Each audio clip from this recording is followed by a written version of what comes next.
Assalamualaikum warahmatullahi wabarakatuh. Salam Human Resource Professional Indonesia. Halo, teman-teman mahasiswa dan fresh graduate yang ingin berkarir di bidang Human Resource Department. Yuk, simak dengan seksama video saya ini tentang kompetensi yang harus dimiliki oleh teman-teman yang ingin berkarir di bidang HRD. Dengan memiliki kompetensi ini, yakin diri, insya Allah lulus dan diterima kerja di bidang Human Resource. Amin. Pembuat video ini adalah kawan belajar Anda di bidang Human Resource, Helmi Zainuri, psikolog, praktisi, dan konsultan MSDM, Human Resource Professional Indonesia. Sebelum menyimak video ini, jangan lupa subscribe dan komen ya guys. Ini guys, lulusan yang diutamakan dicari untuk bekerja di bidang Human Resource. Pertama, psikologi. Kedua, hukum. Ketiga, MSDM. Keempat, ekonomi manajemen. Kelima, pendidikan, khususnya pendidikan psikologi. Ada juga sih perusahaan yang dapat menerima lulusan ilmu sosial lainnya dengan syarat punya ketertarikan dan memiliki kompetensi di bidang human resource. Guys, fresh graduate dengan tanpa pengalaman atau dengan pengalaman kerja 1-2 tahun akan diterima sebagai staff human resource. Ada juga yang menyebutnya officer human resource. Secara umum ada 7 bidang tugas human resource, yaitu perencanaan SDM, rekrutmen dan seleksi, manajemen kinerja atau talenta, pelatihan dan pengembangan, industrial relation atau employee relation, remunerasi dan human resource information system, dan pengembangan organisasi.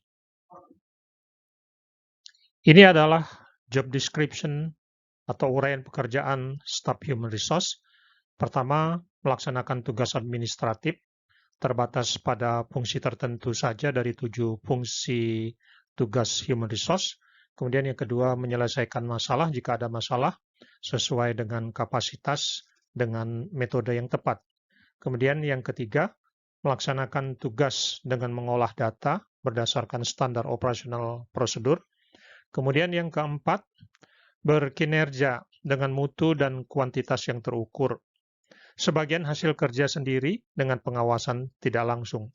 Yang kelima, mencatat, mendokumentasi, memperbaharui data dan sebagainya untuk mendukung fungsi human resource. Kemudian yang keenam, selain pekerjaan sendiri, juga dapat diberi tanggung jawab secara terbatas atas kuantitas dan mutu hasil kerja tim. Kita membahas tentang kompetensi kerja bidang human resource. Apa sih kompetensi kerja itu? Kompetensi kerja adalah kemampuan yang dibutuhkan untuk melaksanakan pekerjaan, mencakup aspek pengetahuan, knowledge, keterampilan, skill, dan sikap kerja, attitude, yang sesuai dengan standar yang ditetapkan. Apa yang dimaksud dengan standar yang ditetapkan di sini adalah standar kompetensi manajemen sumber daya manusia yang telah ditetapkan oleh Kementerian Tenaga Kerja.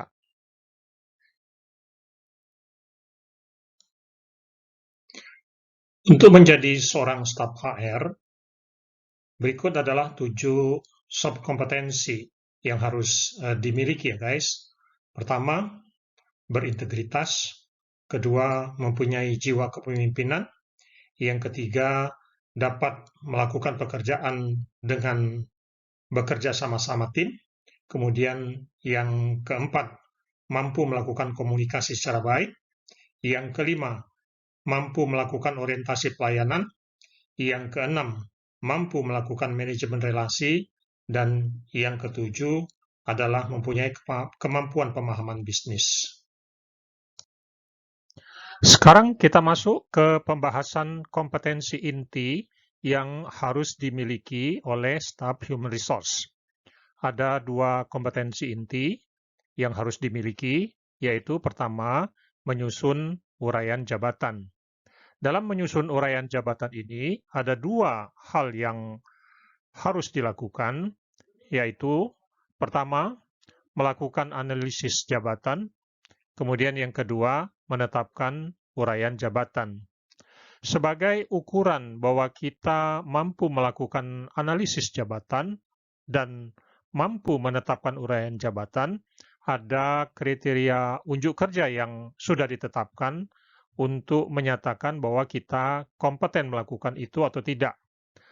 Untuk melakukan analisis jabatan, kriteria kita sudah kompeten, itu ada 4. Pertama, metode dan perangkat analisa jabatan ditetapkan dalam bentuk dokumen tertulis. Kemudian yang kedua, informasi pekerjaan setiap jabatan diidentifikasi dari berbagai narasumber di dalam organisasi. Kemudian yang ketiga, data dan informasi jabatan dianalisa berdasarkan metode dan perangkat analisis jabatan yang ditetapkan. Sebagai kriteria unjuk kerja bahwa kita kompeten dalam menetapkan uraian jabatan, ada 3 kriterianya. Yang pertama, komponen uraian jabatan ditentukan sesuai dengan format uraian pekerjaan yang telah ditetapkan. Uraian pekerjaan atau uraian jabatan setiap posisi jabatan dibuat berdasarkan data dan informasi jabatan yang telah dikumpulkan.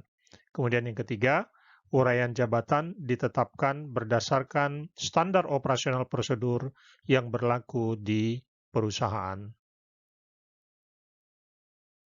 Kompetensi inti yang kedua yang harus dimiliki oleh staf HR adalah melakukan administrasi jaminan sosial. Ada 2 hal yang dilakukan dalam melakukan administrasi jaminan sosial, yaitu mendaftarkan program jaminan sosial, dan yang kedua adalah melakukan administrasi kepesertaan jaminan sosial.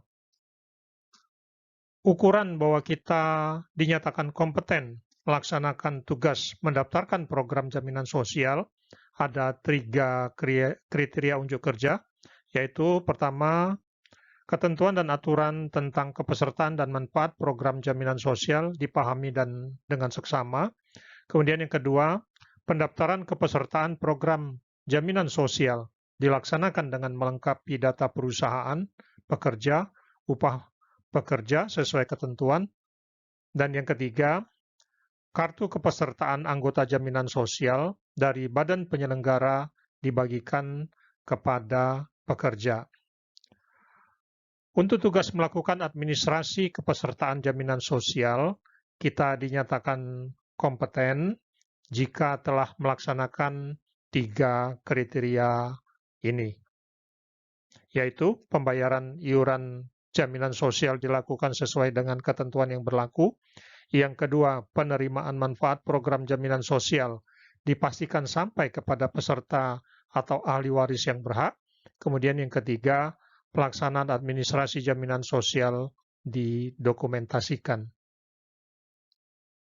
Berikutnya, kita akan bahas satu persatu kompetensi yang harus dimiliki oleh staf Human Resource. Yang pertama, kompetensi yang harus dimiliki oleh staf perencanaan sumber daya manusia. Ada 4 kompetensi yang harus dimiliki. Yang pertama, menyusun uraian jabatan. Kemudian yang kedua, melakukan administrasi jaminan sosial. Kemudian yang ketiga, melaksanakan analisis beban kerja. Dan yang keempat, menyusun standar operasional prosedur manajemen sumber daya manusia.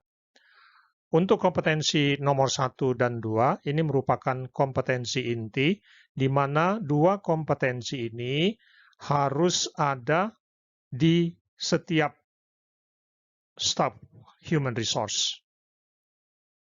Ini adalah kompetensi yang harus dimiliki oleh staf rekrutmen dan seleksi. Ada 3 kompetensi, yaitu 2 kompetensi inti, nomor 1 dan 2. Kemudian nomor 3, kompetensi melakukan proses rekrutmen.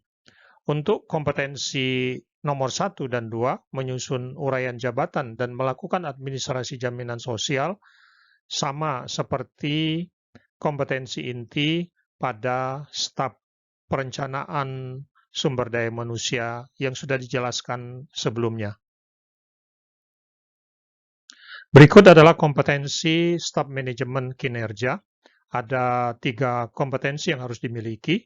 Nomor 1 dan 2 adalah kompetensi inti, dan nomor 3, kompetensi mengelola proses perumusan indikator kinerja individu. Untuk kompetensi inti, nomor 1, menyusun uraian jabatan, kemudian yang kedua, melakukan administrasi jaminan sosial. Ini adalah kompetensi yang harus dimiliki oleh staf pelatihan pengembangan. 2 kompetensi inti yang harus dimiliki, nomor 1 dan nomor 2, ditambah dengan kompetensi yang ketiga, yaitu melaksanakan kegiatan pelatihan dan pengembangan. Berikut adalah kompetensi untuk staf industrial relation atau employee relation. Ada 4 kompetensi yang harus dimiliki. Yang nomor 1 dan 2 adalah kompetensi inti, kemudian nomor 3 dan 4, membangun komunikasi organisasi yang efektif, dan yang keempat, kompetensi memfasilitasi pengelolaan kepuasan pekerja. Kita lanjut dengan kompetensi yang harus dimiliki oleh staf remunerasi, Human Resource Information System. Ada 4 kompetensi yang harus dimiliki. Yang pertama, kompetensi menyusun uraian jabatan. Kemudian yang kedua, melakukan administrasi jaminan sosial. Tadi sudah dijelaskan bahwa nomor 1 dan 2 ini adalah kompetensi inti. Kemudian ditambah dengan kompetensi nomor 3, yaitu memfasilitasi penggunaan sistem informasi pekerja. Dan kompetensi yang keempat yang harus dimiliki adalah melakukan administrasi pengupahan. Yang terakhir adalah kompetensi yang harus dimiliki oleh staf pengembangan organisasi. Ada 4 kompetensi. Nomor 1 dan nomor 2 adalah kompetensi inti, menyusun uraian jabatan dan melakukan administrasi jaminan sosial. Kemudian kompetensi yang ketiga yang harus dimiliki adalah melakukan administrasi penerapan kebijakan manajemen sumber daya manusia. Dan yang keempat adalah kompetensi menyiapkan data penyusunan anggaran tahunan sumber daya manusia. Demikian guys, video saya kali ini. Sampai bertemu di video berikutnya. Dan jika ada yang ingin ditanyakan, silahkan cantumkan di kolom komen. Dan jika ingin mendalami lebih lanjut, dapat menghubungi saya di kontak yang saya cantumkan di video ini. Terima kasih.